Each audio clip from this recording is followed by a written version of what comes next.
আগেই যেমনটি জানিয়েছিলাম, জুমার নামাজের সময় জাতীয় মসজিদ বায়তুল মোকাররমে অপ্রীতিকর ঘটনা ঘটেছে। মসজিদের ভিতরেই দুই খতিবের সমর্থকদের সংঘর্ষ হয়েছে। এ নিয়ে বিস্তারিত জানাতে বায়তুল মোকাররম থেকে আমাদের সাথে যোগ দিচ্ছেন সহকর্মী ইকরামুল করিম।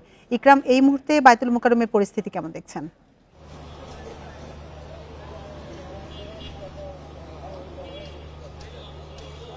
আসর নামাজ কিন্তু অনুষ্ঠিত হয়েছে, আমরা যতটুকু জানতে পেরেছি, এবং বেশ শান্তিপূর্ণভাবেই অনুষ্ঠিত হয়েছে। এবং এখানে আসলে যে এখন যা পরিস্থিতি সেটি আসলে শান্তিপূর্ণ।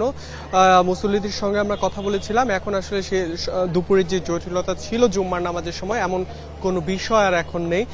এবং যাকে ঘিরে আসলে এই ঝামেলাটা, তিনি আওয়ামী লীগ আমলে নিয়োগ পাওয়া এই মসজিদের যে খতিব রুহুল আমিন, যিনি কিন্তু এই সরকার পতনের পর থেকেই আসলে পলাতক ছিলেন। এবং আজকে যেটি হয় যে জুম্মার নামাজের সময় তিনি হঠাৎ করেই তার বেশ কয়েকজন সাঙ্গপাঙ্গ নিয়ে তারা ঢুকে পড়েন, এবং এরপরে যেটি হয় যে তিনি হয়তো খুতবা দিতে চান, আমাদের এখানে প্রত্যক্ষদর্শী যারা জানিয়েছেন।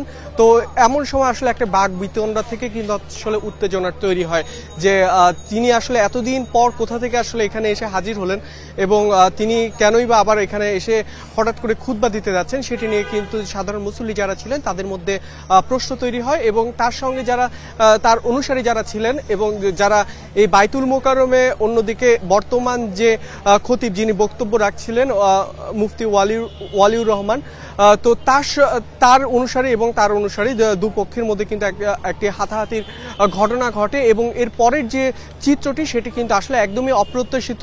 একটি মসজিদের মধ্যে আসলে জুতা নিয়ে আসলে ছোড়াছুড়ি এবং একই সাথে ধাওয়া পাল্টা ধাওয়া, এই বিষয়টি কিন্তু খুবই অপ্রত্যাশিত ছিল, এবং এটি কিন্তু সাধারণ মুসলিম সবাই কিন্তু আসলে এটি নিন্দা জানিয়েছেন। বায়তুল মোকাররম থেকে জানাচ্ছিলেন সহকর্মী ইকরাম।